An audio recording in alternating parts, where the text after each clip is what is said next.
Alright, so the last video I did was a 25-hour review on this bike, and then that riding was a lot more slow technical stuff in the woods. Not super technical, but technical enough. So today's topic is, how does this bike do as a dual sport? You know, should you got a 4-stroke, should you even consider this bike? Because, you know, is it going to be able to handle the road miles? So we're going to get out on the road here a second and do 60 and see what it feels like. But, you know, just for cruising sand, gravel roads and stuff like this, I mean, this is an enjoyable experience. It's not like it's terrible. So we're going to run down the road here, get her up to 60.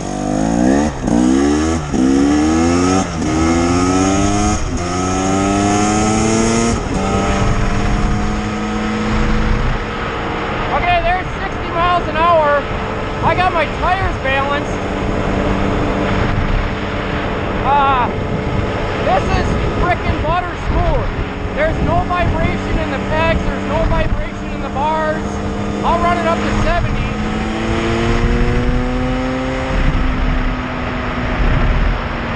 72, I mean, this is smooth. This is as smooth on the road. I think it vibrates less than a 4-stroke. I don't feel any vibrations in the pegs or the bars or anything. The motor is happy, the transmission's happy, it's not over revving with the stock gearing. This bike is absolutely fine to take out on the road and run, you know, if you had to run 5 miles.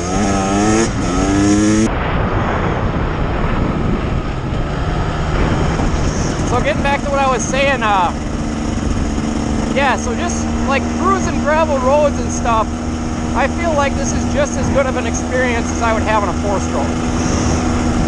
On the road, it's almost just as good of an experience as I would have on a 4-stroke. Where I would draw the line is probably about 10 miles. If I were going to do more than 10 miles of riding on tar, I'd probably go with a 4-stroke instead. And it used to be, you know, with 2-strokes 10 years ago,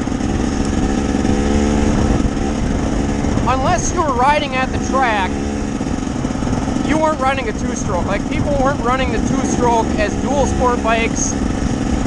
They weren't running them as forest road bikes. It didn't make sense. They shook, they didn't have counterbalance motors, you had to mix the gas.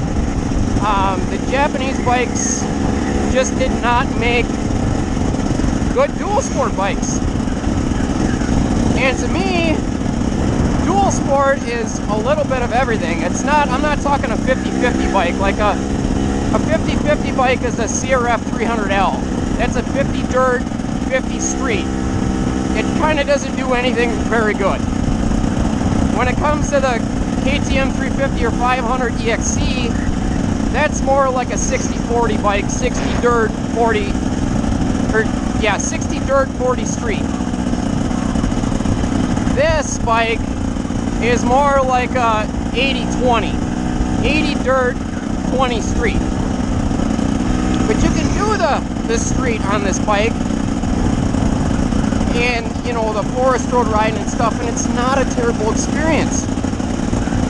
So if you've got a 4-stroke and you're thinking about, I gotta watch it out here because there's ice underneath the mud.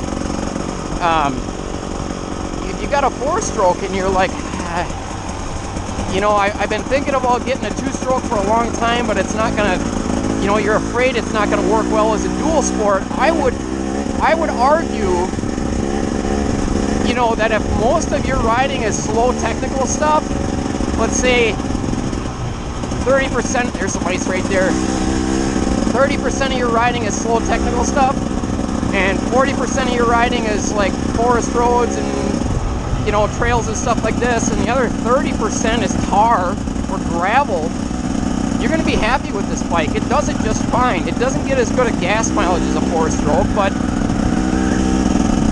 The benefit of this bike is that when you get into the slow technical stuff, it is so much easier to ride and so much funner to ride than a 4-stroke. I've done probably a couple hundred miles of that already on here, and it does it just fine. I mean, I'm just cruising one-handed. It's nice and comfortable. There's no throttle jerk or nothing. I'm just cruising 25 miles an hour. I think I'm in 4th gear, and it's not loading up or nothing. Just a sweet running bike. I really don't miss the I don't miss the 4-stroke yet. I only got about 30 hours on this bike and roughly 500 miles, but I've done every kind of riding that there is on this bike other than track. And so far, I think it's a phenomenal, just all-around bike. Like, good enough to be a dual sport. If you're looking at getting one of these and you're like, oh man, I don't know, I don't want to have 2 bikes, I'd have to get rid of my 4-stroke because 2-strokes suck on the road and they suck on forest roads and they just suck trying to hold constant speed. This is a joy to ride this bike, just cruising forest roads and stuff. It's not, I'm not having a hard time maintaining my speed. It doesn't vibrate like the old 2-strokes. You don't have to mix the gas like the old 2-strokes. You pull right up to the pump. This is, I mean, as far as like dual sporting this bike goes, it's a good experience. So, yeah, pick one up while you can. Word starts spreading about these bikes. They're going to start disappearing from dealerships real fast. And then the price is going to go through the roof.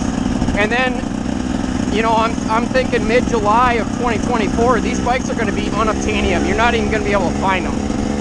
So, worth the money.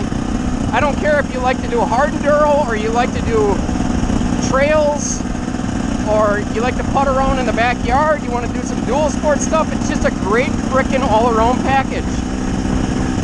Thanks for watching.